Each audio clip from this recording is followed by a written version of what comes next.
Sir, ಅಧಿಕಾರ ಹಂಚಿಕೆ ಬಗ್ಗೆ ಈಗ ನಡೀತಾ ಇರೋ ಪರಿಸ್ಥಿತಿ ನೋಡಿದ್ರೆ ಏನು ಹೇಳ್ತೀರಾ? ಅಸಹ್ಯ ಆಗಿದೆ ರೀ, ನಾಚಿಕೆ ಆಯ್ತದ್ರಿ. ಅಧಿಕಾರ ಹಂಚಿಕೆ ಅಂದು 2.5 ವರ್ಷ 3 ವರ್ಷಕ್ಕೆ ಬಂದ್ಬಿಟ್ರಲ್ಲ ನಿಮ್ಮ ಮನೆ ಕೈನಾಗ, ಏನೂ ಮಾಡ್ದಿರಾ ಕೊಟ್ಟೊಂದು ಕೊಡಂಗಿ ಈಸ್ಕೊಂಡು ನೀರು ಭದ್ರ ಅಂತ ಹಳ್ಳಿಗೆ ಅದಕ್ಕೆ ತಕ್ಕಂತೆ ಈ ಸಿದ್ದರಾಮಯ್ಯನವ್ರ ಸರ್ಕಾರ ಇದೆ. ಏನೂ ಮಾಡಲಿಲ್ಲ. ಅಧಿಕಾರ ಹಂಚಿಕೆ ಅಂದ್ಕೊಂಡು ಬರೀ ಹಿಂಗೆ ಮಕ್ಕಳ ಟೋಪಿ ಹಾಕ್ಕೊಂಡು ಕಾಲ ಕಳೀತಾ ಇದ್ದೀರಾ. ನಿಮ್ಗೆ ಇದು ಎಷ್ಟು ಗೌರವ? 1000 ದಿನದ ಇವತ್ತು ಕಾರ್ಯಕ್ರಮ ಮಾಡ್ತೀರಲ್ಲ, ಯಾರ್ದು ದುಡ್ಡು? ಎಲ್ಲಮ್ಮನ ಜಾತ್ರೆ ಮಾಡ್ತಾ ಇದ್ದೀರಾ.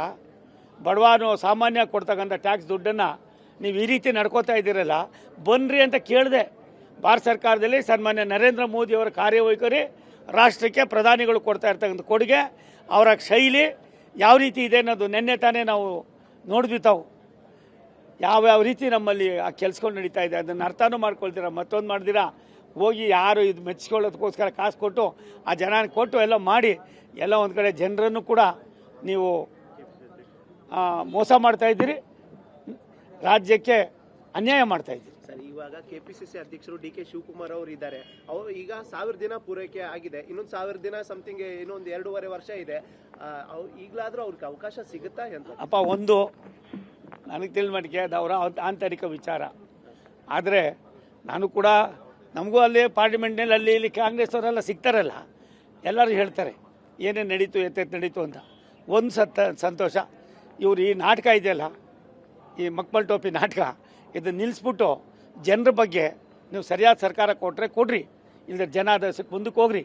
ನೀವು ಹೆಂಗೆ ನಡ್ಕೊಂಡಿದ್ದೀರೋ, ಏನು ಮಾಡಿದಿರೋ, ಯಾವ ರೀತಿ ಮಾತು ಕೊಟ್ಟಿದ್ದೀರೋ ಅದು ನಿಮ್ಮದು, ನಿಮ್ಮ ಆಂತರಿಕವಾದ ವಿಚಾರ. ಆದರೆ ನೀವು ರಾಜ್ಯದ ಜನರಿಗೆ ಮಾಡ್ತಾ ಇರ್ತಕ್ಕಂಥ ಪಾಪದ ಕೆಲಸ ಇದೆಯಲ್ಲ, ಮೋಸ, ಇದು ಇನ್ನೂ ತುಂಬ ಜನ ತಡ್ಕೊಳ್ಳೋದಿಲ್ಲ. ಜನ ಇನ್ಮೇಲೆ ಇದನ್ನು ಕ್ಷಮಿಸೋಲ್ರು.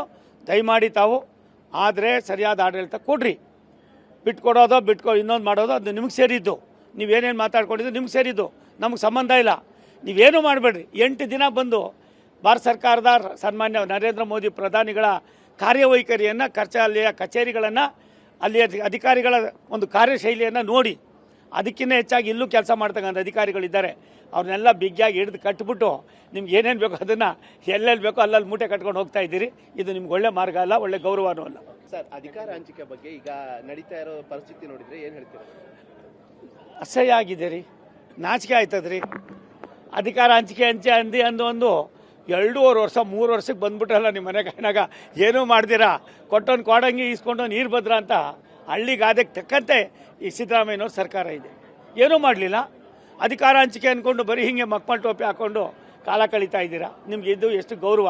1000 ದಿನದ ಇವತ್ತು ಕಾರ್ಯಕ್ರಮ ಮಾಡ್ತೀರಲ್ಲ, ಯಾರ್ದು ದುಡ್ಡು? ಎಲ್ಲಮ್ಮನ ಜಾತ್ರೆ ಮಾಡ್ತಾ ಇದ್ದೀರಾ. ಬಡವಾನು ಸಾಮಾನ್ಯ ಕೊಡ್ತಕ್ಕಂಥ ಟ್ಯಾಕ್ಸ್ ದುಡ್ಡನ್ನು ನೀವು ಈ ರೀತಿ ನಡ್ಕೋತಾ ಇದ್ದೀರಲ್ಲ, ಬನ್ನಿರಿ ಅಂತ ಕೇಳಿದೆ.